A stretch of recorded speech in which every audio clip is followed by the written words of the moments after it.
Capital gains tax. An election year is coming up, and ultimately that means capital gains tax will be in the spotlight again. So before you vote for a party that wants it or doesn't want it, it's probably important that you understand the pros and cons of what it actually is.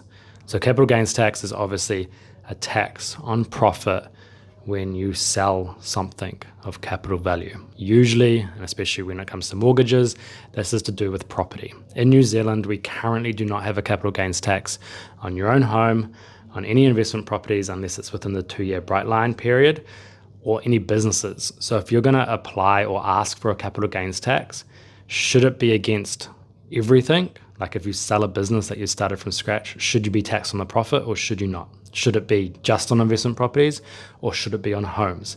I think ultimately you probably want to have it fair across the board. And if it's applied in the same capacity as the bright line is at the moment, whatever profit you make off the sale of a house, so let's say you bought it for $100,000, you sold it 20 years later for $1 million, you make $900,000 profit. If it's applied in the same bright line rules, that profit would be taxed at your highest tax bracket, which is 39%, which is quite a lot of money, especially in today's terms when you bought the house for $100,000. And that is one of these biggest issues with capital gains taxes. When is it applied? When is it backdated? And do we factor in things like inflation and business or capital related expenses to hold on to that asset, like interest? Because over 20 years, you probably paid a lot of interest. And what about the upkeep and all that other stuff like a usual business would have to think about? Overseas, some countries don't have it at the highest tax bracket. They just do like 20% over a certain amount. So we could potentially do that. I think the key thing about this tax, though, that is better than a lot of other taxes that some parties are thinking of doing, is that it is tax on actual money that you make as opposed to hypothetical money or paper value of assets, which I think is a terrible, terrible idea.